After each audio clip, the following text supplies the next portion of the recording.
Hello students, आज की class इस क्लास में हम लोग मतलब इस वीडियो में हम लोग कक्षा 12 में जो आपका छठा लेसन है education of womens education, S Radha Krishnan का लिखा हुआ, ठीक है। इसका हम लोग पहला पार्ट पढ़ेंगे। तो अब आप लोग देखते होंगे कि शुरुआत में मतलब पहले जब वैदिक काल की बात करेंगे तो उस वैदिक काल में तो जो स्त्रियां थीं उन लोगों को पढ़ने के लिए भेजा जाता था। उसके बाद में आप देखेंगे जब ये अपने यहाँ राजपूत लोग ये सभी लोग शासन करते थे तो उस समय भी स्त्रियों को पढ़ने को मिलता था। आप लोग देखते होंगे उस समय ये अपाला, घोषा, गार्गी, इन लोगों के नाम आप लोगों ने सुने होंगे। तो ये सभी लोग विद्वती थी, विद्वान थी। तब देखेंगे कि देश काफी उन्नतशील था, सोने की चिड़िया कहा जाता था।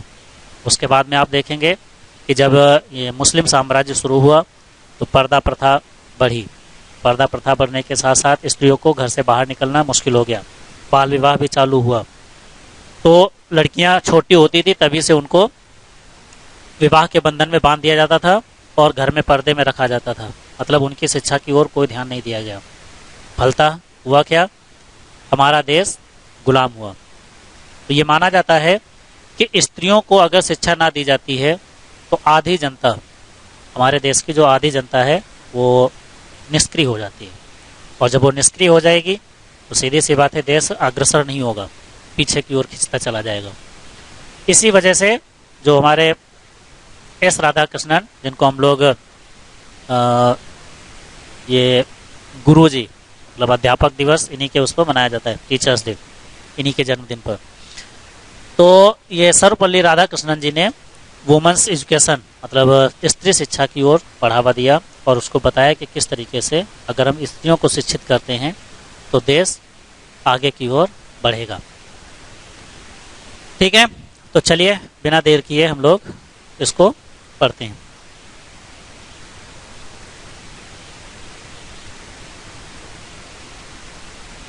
यू आर लिविंग, आप रह रहे हैं। इन एन एज, एक युग में। तो आप एक ऐसे युग में रह रहे हैं। व्हेयर, व्हेन, जब। There are great opportunities, there are हैं ग्रेट, बड़ी बड़ी, अपॉर्चुनिटीज, अवसर। तो आप एक ऐसे युग में रह रहे हैं जब बड़े बड़े अवसर हैं फॉर वुमन, औरतों के लिए। इन सोशल वर्क, कहाँ कहाँ पर औरतों को अब कहाँ कहाँ पर मिलता है? सोशल वर्क में, सामाजिक कार्यों में, पब्लिक लाइफ, सार्वजनिक जीवन में, एंड एडमिनिस्ट्रेशन, और प्रशासन में। तो कहता है कि आप एक ऐसे युग में रह रहे हैं जब स्त्रियों के लिए प्रशासन, सार्वजनिक जीवन, सामाजिक कार्यों सभी में बड़े बड़े अवसर हैं, मिलते हैं। सोसाइटी रिक्वायर्स, और समाज को जरूरत है, जरूरत है। तो समाज को जरूरत भी है वुमन, औरतों की। तो कहता है कि समाज को ऐसी औरतों की जरूरत है। कैसी औरतें? अभी लिखा है, ऑफ डिसिप्लिन्ड माइंड, अनुशासित दिमाग वाली, एंड रिस्ट्रेन्ड मैनर, और रिस्ट्रेन्ड का मतलब होता है कठोर, मैनर आचरण। तो कठोर आचरण और अनुशासित दिमाग वाली औरतों की समाज को जरूरत है।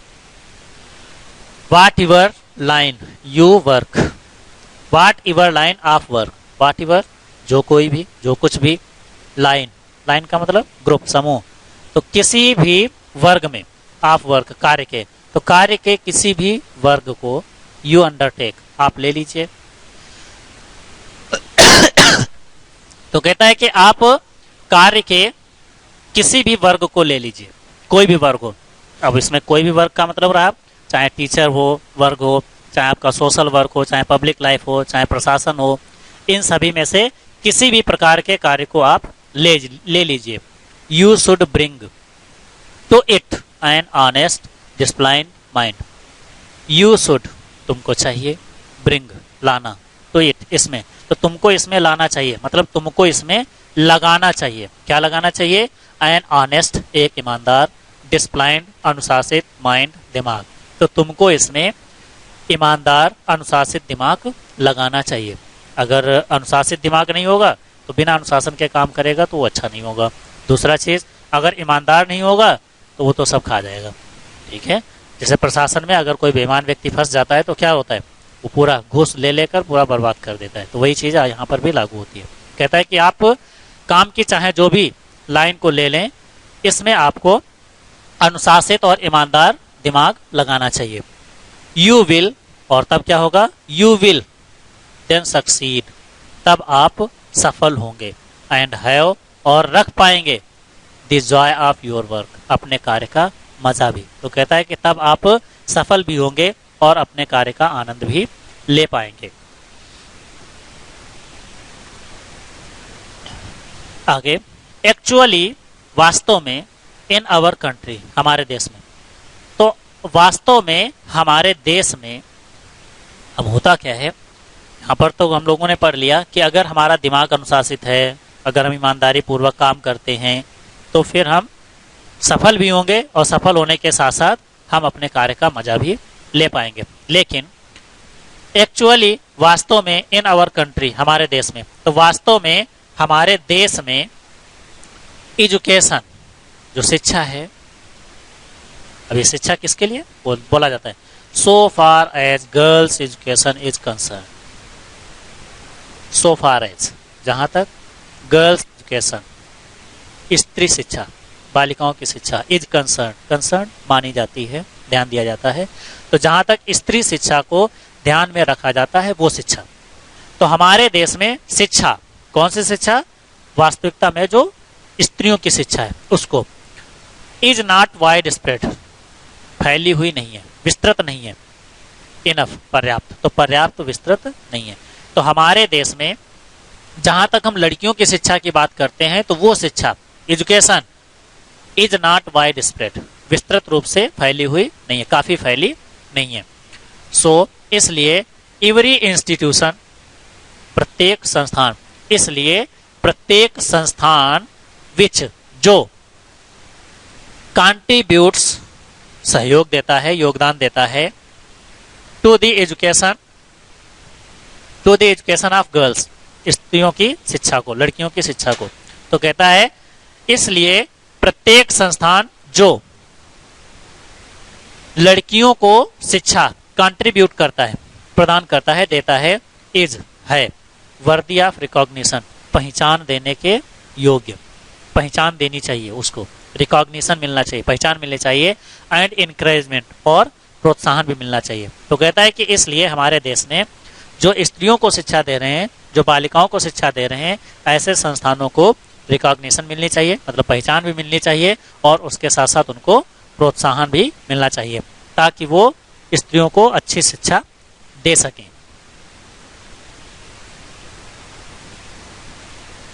आगे, बट आई एम एनॉक्सियस, लेकिन मैं चिंतित हूं।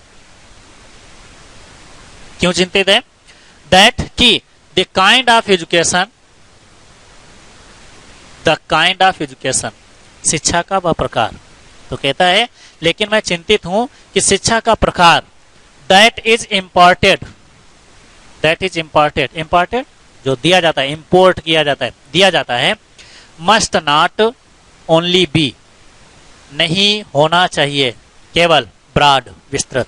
तो कहता है कि शिक्षा का जो प्रकार दिया जाता है, लोगों को प्रदान किया जाता है, वो केवल विस्तृत ही नहीं होना चाहिए, बट, बल्कि, should also be deep, should भी होना चाहिए, आल्सो डीप, गहरा, बल्कि उसको गहरा भी होना चाहिए।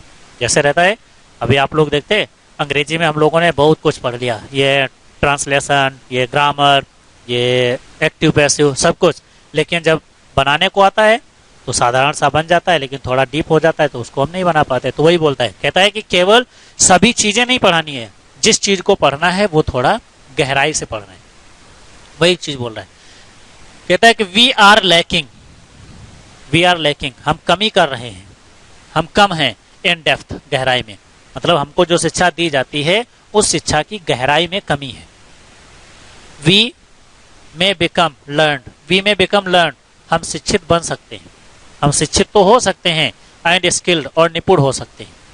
तो कहता है कि हम शिक्षित और निपुण हो सकते हैं, बट लेकिन if we do not have some kind of purpose in our life, but लेकिन if we do not have, हम नहीं रखते हैं सम काइंड ऑफ पर्पस, किसी प्रकार का उद्देश्य। तो कहता है कि लेकिन यदि हम अपने जीवन में किसी प्रकार का उद्देश्य नहीं रखते हैं तो हम निपुण और शिक्षित तो हो सकते हैं, लेकिन our lifes themself become blind, our lifes हमारे जीवन देमसेल्फ खुद ही बिकम ब्लाइंड, अंधा हो जाता है। तो कहता है कि यदि जीवन में कोई उद्देश्य नहीं है तो ऐसे जीवन को हम शिक्षित हैं, निपुण हैं, लेकिन जीवन का उद्देश्य ही नहीं बनाए हैं तो क्या होगा, हमारा जो जीवन होगा, हमारे जीवन होंगे वो अंधे हो जाएंगे, ब्लंडरिंग, बोझ बन जाएंगे, एंड बिटर और तीखे हो जाएंगे, मतलब कड़वा हो जाएगा। तो हमारी जिंदगी जो होगी वो कैसी, अंधी, बोझ और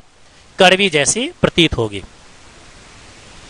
द गीता सेज, गीता मतलब वही भगवत गीता, तो भगवत गीता कहती है, क्या कहती है, व्यवसायत्मिका बुद्धिर इकेह, ये आपका संस्कृत का है तो आप इसको देखेंगे, व्यवसाय, व्यवसाय मतलब व्यवसाय से आत्मिका संबंधित, तो व्यवसाय से संबंधित जो भी हो वो बुद्धिर, जो बुद्धि हो वो इकेह, एक ही हो, मतलब व्यवसाय परक शिक्षा हमको मिले और उसकी जो बुद्धि हो, उसमें जो बुद्धि लगाई जाए, उसमें जो दिमाग लगाया जाए वो एक उद्देश्य के लिए हो।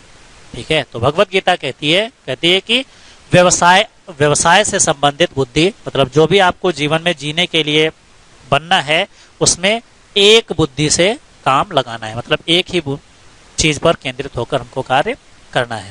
पर क्योंकि अ ट्रूली कल्चर्ड, एक सच्चा कल्चर्ड सांस्कृतिक माइंड, दिमाग, क्योंकि एक सच्चा सांस्कृतिक दिमाग, सांस्कृतिक दिमाग का मतलब व्यवस्थित दिमाग, there is a single mindness, there is है a single mindness, single mindness एक बुद्धि वाला, मतलब क्योंकि एक सच्चा सांस्कृतिक दिमाग एक अकेले उद्देश्य में होता है, अ डेडिकेशन, एक समर्पण, टू ए सिंगल पर्पस, एक अकेले उद्देश्य के लिए अकेला समर्पण हो।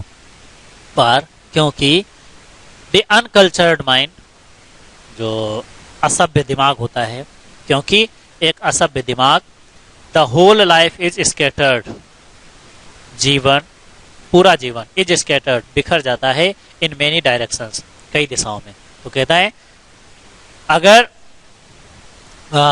जो असभ्य दिमाग है तो उसका पूरा जीवन जो है वो कई दिशाओं में बिखर जाता है।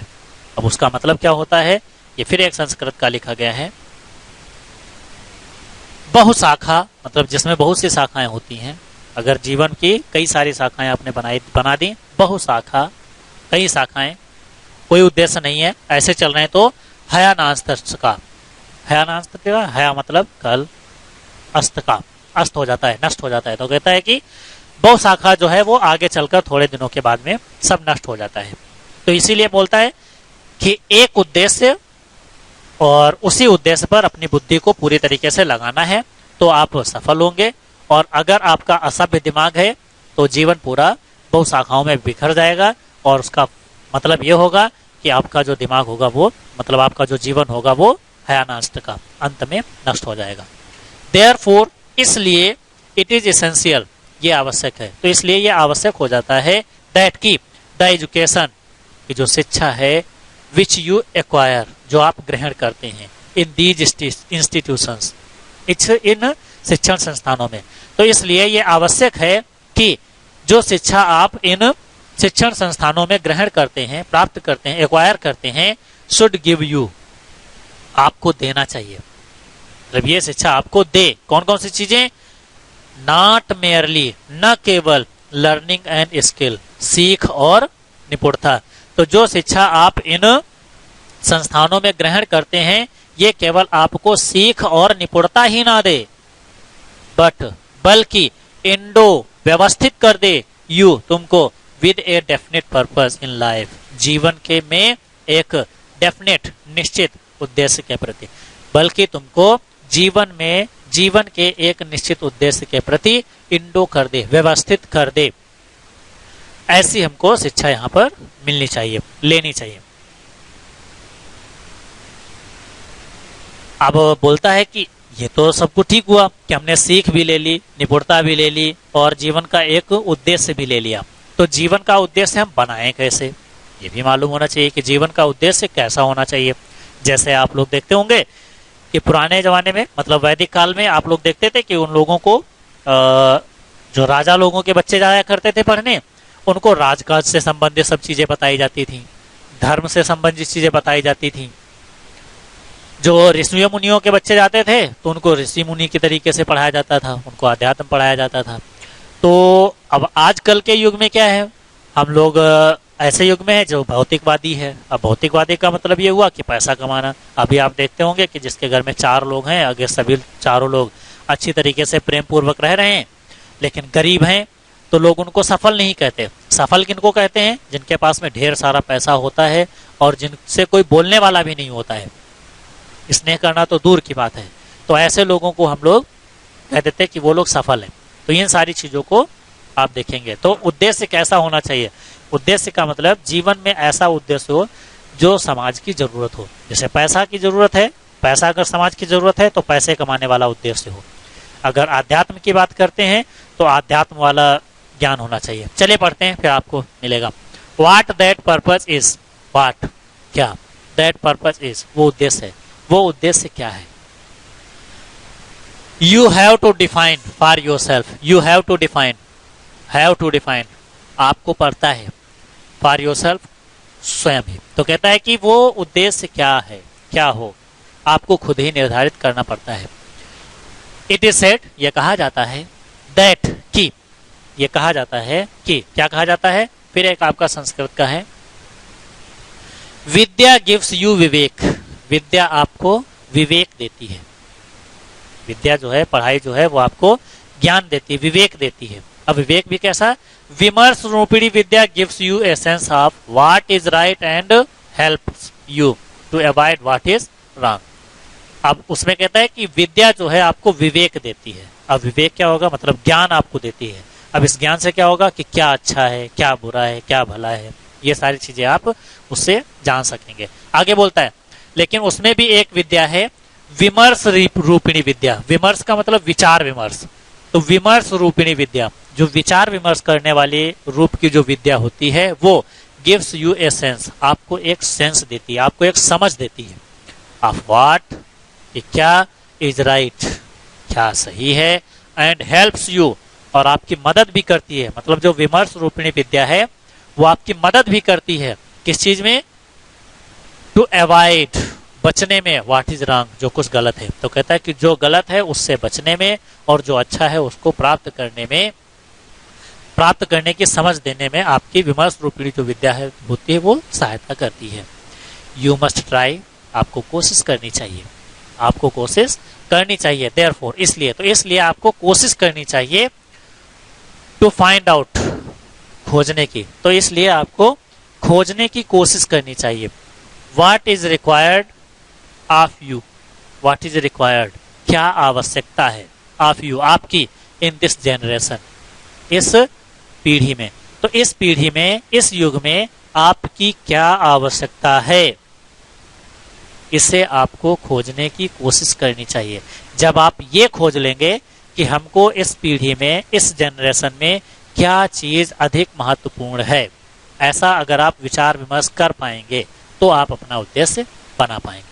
आगे बोलता है, अ पर्पस, एक ऐसा उद्देश्य, जैसे नहीं कहते कि दूसरे लोगों को देख देख कर कहते कि उसके तरीके से बनना है, वो बोलता है अ पर्पस, एक उद्देश्य, विच हेल्ड गुड, जो अच्छा होता है, हेल्ड रहता है, लगा रहता है, चिपका रहता है।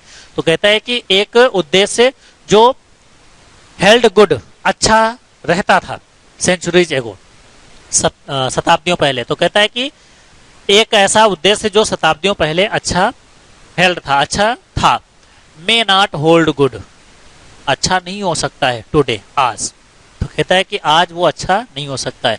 In view of the rapidly changing conditions of our country, rapidly changing conditions, तेजी से बदलती हुई दशाओं में ऑफ आवर कंट्री, हमारे देश की, एंड ऑफ द वर्ल्ड, और संसार की। तो हमारे देश और संसार की तेजी से बदलती हुई दशाओं में के दृष्टिकोण में जो उद्देश्य शताब्दियों पहले अच्छा था, हो सकता है वो may not hold good today, वो आज अच्छा नहीं हो सकता है। जैसे हम बता तो रहे थे अभी आप लोगों को कि पुराने समय में लोग आध्यात्म को ज्यादा महत्व देते थे, तो कहते थे, और आज अगर आध्यात्म को मतलब अगर आप साधु बन जाते हैं तो खाने को भी नहीं मिलेगा, क्योंकि लोग पैसे कमाने पर ज्यादा जोर देते हैं। ठीक है, तो ये सारी चीजें, जो उद्देश्य पहले अच्छा था, ईश्वर की प्राप्ति करना, जो पहले उद्देश्य था, अपने परलोक को सुधारना, जो पहले उद्देश्य था, उस उद्देश्य की अपेक्षा अब आप इहलोक सुधारिए, परलोक खुद सुधर जाएगा वाला हिसाब किताब लागू होता है। यहाँ पैसा कमाइए, लोग वहां पर बांध देंगे, ये वाला हिसाब किताब ज्यादा सही है। ठीक है, चलिए आगे।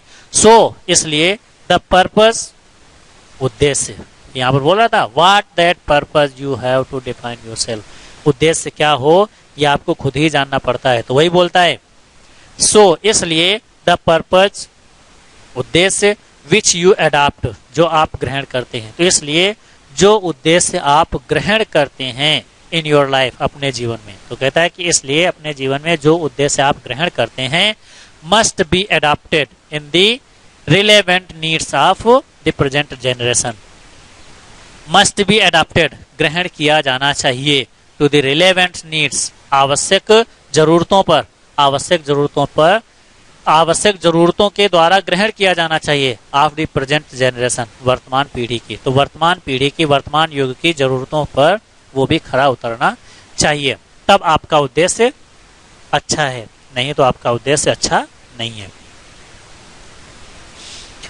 एवरी टाइम, हर समय, वी स्टार्ट, जब हम शुरू करते हैं, मतलब प्रत्येक बार जब हम किसी कार्य को शुरू करते हैं तो क्या होता है, वी यूज अवर हाइम, हम अपना, हाइम का मतलब रहता है ओम, ओम का मतलब रहता है अपने श्लोक।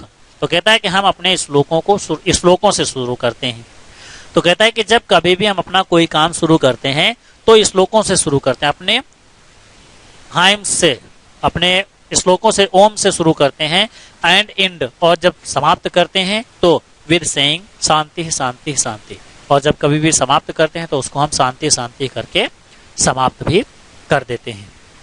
ठीक है, तो इस तरीके से आपका कोई भी कार्य जब हम करते हैं तो वो क्या होता है, उसको जब हम ओम से शुरू करते हैं और जब समाप्त करते हैं तो जैसे नहीं होता है, कोई काम शुरू करते तो पहले गायत्री मंत्र जाप करते, फिर उसके बाद में क्या होता है, जब समाप्त होता है तो शांति शांति शांति करके उसको समाप्त कर देते हैं। ठीक है, आगे, द टीचर एंड पीपुल, तो इसीलिए बोला जाता है जब हम स्कूल में रहें तो क्या हो, the teacher and people are respected, तो इसीलिए टीचर एंड पीपुल, अध्यापक और छात्रों से, आर रिस्पेक्टेड, आशा की जाती है। तो इसीलिए छात्रों और अध्यापकों से आशा की जाती है, to avoid hating each other, कि एक दूसरे से नफरत करने से बचें। ठीक है, अभी बोला था कि जब हम शुरू करते हैं तो हाइम से शुरू करते हैं और जब समाप्त करते हैं तो शांति शांति शांति से। तो इसीलिए बोलता है द टीचर एंड पीपुल, अध्यापकों और छात्रों को, आर एक्सपेक्टेड, आशा की जाती है। तो छात्रों और अध्यापकों से ये आशा की जाती है कि वे एक दूसरे लोगों से नफरत करने से, हेट करने से बचें, एक दूसरे से प्रेम करें। जैसे पुराने जमाने में वैदिक काल में गुरुकुल में बच्चे चले जाया करते थे और वहाँ उनके साथ में रहते थे, अपने माँ बाप के तरीके से उनको पालन पोषण किया जाता था, ये सब कुछ। चलिए, तो आगे बोलता है, अब स्त्रियों की बात की जाए तो क्या होता है, टीचर, अब यहाँ पर टीचर की बात हो रही थी तो टीचर के लिए ही ये बोला जाता है यहाँ पर कंपैशन, आगे लिखा भी है हिंदी में भी, दया। तो कंपैशन, कंपैशन का मतलब दया। तो दया इज द क्वालिटी, एक ऐसा गुण है, तो दया एक ऐसा गुण है विच इज मोर कैरेक्टरिस्टिक, जो अत्यधिक चारित्रिक होता है, अत्यधिक प्रकट होता है, ऑफ वुमन, औरतों में, देन ऑफ मैन, औरतों में आदमियों की अपेक्षा। तो कहता है कि आदमियों की अपेक्षा औरतों में जो ज्यादा प्रकट होता है। आई रीड रिसेंटली, अभी देखो दयालुता का जो गुण होता है वो आदमियों की अपेक्षा औरतों में ज्यादा पाया जाता है। तो इसीलिए कहते हैं कि वो स्त्रियों की शिक्षा जब होगी तो वो स्त्रियां जो होंगी वो पढ़ी लिखी होंगी, अब वो दयापूर्वक काम करेंगी। हम लोग क्या, आदमी लोग क्या करते हैं, उसको निर्दयता पूर्वक कभी कभी काम निकाल लेते हैं। तभी वो बोलता है कहता है कि I read recently a book, I read मैं पढ़ता हूँ। कभी जो लेखक है वो खुद कहता है कि आई रीड रिसेंटली, मैं रिसेंटली हाल ही में, आई रीड मैंने पढ़ा, तो मैंने हाल ही में पढ़ी अ बुक एक किताब, तो मैंने हाल ही में एक किताब पढ़ी। कौन सी किताब थी? विच स्पीक्स अबाउट, जो बारे में बताती थी, बारे में बताती है द डिक्लाइन ऑफ वुमनहुड, स्त्रीत्व के पतन की। तो कहता है कि हाल ही में मैंने एक पुस्तक पढ़ी जो स्त्रियों के पतन के बारे में बताती है, स्त्रियों का पतन कैसे होता है, स्त्रीत्व का पतन कैसे होता है। अब स्त्रीत्व का पतन का मतलब हुआ उसके दयालुता का पतन। एंड सेज, और ये भी कहती है दैट कि दिस इज सो, ये इसलिए था, ये इसलिए है, there is a decline of compassion, क्योंकि उसमें दया का जो पतन था। ठीक है, मतलब क्या हुआ, स्त्रीत्व का पतन क्या मतलब हुआ, उसमें दया की कमी। जैसे आप लोग देखते होंगे कि बोल देते बच्चे को नाली में फेंक दिया, कचरे के डिब्बे में डाल दिया, तो ये क्या है, स्त्रीत्व का पतन। वहां पर उसकी दयालुता खत्म हो जाती है, और जब दयालुता खत्म हो जाती है तब वो स्त्रीत्व खत्म हो जाता है, उसमें फिर दया नहीं रहती, वो निर्दयी हो जाती है। जैसे वो नहीं कहते जब तक अबला है तब तक तो ठीक है, और जैसे ही अबला का काम खत्म, मतलब अबला का मतलब जो दया दिखाने वाला हिसाब किताब था वो जैसे ही खत्म, तो फिर वो फिर बला हो गई, ये वाला हिसाब किताब रहता है। इन अदर वर्ड्स, दूसरे शब्दों में हम कह सकते हैं the natural quality of woman, ये औरतों का जो स्वाभाविक गुण है, इज है कंपैशन, दया। तो कहता है दूसरे शब्दों में हम ये भी कह सकते हैं कि औरतों का जो स्वाभाविक गुण है वो दया ही है। मतलब अगर दया है तो वो स्त्री है, और अगर दया नहीं है तो वो स्त्री नहीं है। If you do not have compassion, if यदि you do not have compassion, आपके पास दया नहीं है, तो यदि आप दया नहीं रखते हैं, यू आर नॉट ह्यूमन, आप मानव नहीं है। तो कहता है कि यदि आपके अंदर, हाँ ये चीज तो सुनी होगी आपने कि वो तो कहता है कि जानवर की तरीके से पीटता है। जानवर की तरीके से पीटने का मतलब क्या हुआ, उसकी दया खत्म हो गई, और जब दया खत्म हो गई तो निर्दयता पूर्वक जब पीटने लगता है तो उसको क्या कहते हैं, जानवर की तरीके से। तो वही बोलता है कि if you do not have compassion, यदि आपके पास में दया नहीं है, यू आर नॉट ह्यूमन, आप मानव भी नहीं है। इट इज, यह है, देयरफॉर, इसलिए, तो इसलिए यह है, एसेंशियल, आवश्यक, फॉर एवरी ह्यूमन बीइंग, प्रत्येक मानव जाति के लिए। तो इसलिए यह प्रत्येक मानव वर्ग के लिए, प्रत्येक मानव के लिए यह आवश्यक है। क्या आवश्यक है? To develop the quality of considerateness, considerateness, आभार की गुणों को व्यक्त करे, काइंडनेस, दयालुता के गुणों को व्यक्त करे, एंड कंपैशन, और दया को। तो कहता है कि दया, दयालुता और कंसीडरेटनेस, आभार के गुणों को व्यक्त करे, बिना इनके वो मानव नहीं है। क्यों? विदाउट दीज क्वालिटीज, बिना इन गुणों के, कौन गुणों के? कंपैशन, दयालुता, काइंडनेस और कंपैशन के बिना, काइंडनेस, कंपैशन और कंसीडरेटनेस के बिना, we are only human animal, हम हैं केवल ह्यूमन, मानव, एनिमल, पशु, मानव पशु हैं। मानव पशु का मतलब जिनके सींग नहीं है, पूंछ नहीं है, लेकिन व्यवहार जितने हैं वो जानवरों की तरीके से हैं। नर पशु, ये हिंदी में भी लिख रहा है, नर पशु हैं। तो कहता है कि कंपैशन, काइंडनेस और कंसीडरेटनेस के बिना हम केवल नर पशु हैं, नॉट मोर, अधिक नहीं है, देन दैट, उससे ज्यादा हम कुछ भी नहीं है। ठीक है, तो इसलिए हमको दयालुता, दया और कंसीडरेटनेस रखना चाहिए। तो आज के वीडियो में बस इतना ही, कि अपना एक उद्देश्य, मतलब जीवन में पढ़ाई करो, और पढ़ाई में केवल ऊपरी ऊपरी ज्ञान, बड़ा ज्ञान नहीं लेना है, एक ज्ञान लेना है, और वो अच्छा ज्ञान हो, उद्देश्य एक हो। जब एक उद्देश्य होगा तो हम सफल होंगे, और अगर बहुत से उद्देश्य हैं तो अंत में हम नष्ट ही होंगे। तीसरी चीज बताई है कि स्त्रियों में कंपैशन, जो दया का गुण होता है, वो ज्यादा पाया जाता है, और इसीलिए उनका जो दिमाग होता है वो थोड़ा आगे जाता है, और जिन लोगों में दया नहीं है उनको हम नर पशु का नाम देते हैं। ठीक है, अच्छा बच्चों, इसी के साथ अगले वीडियो में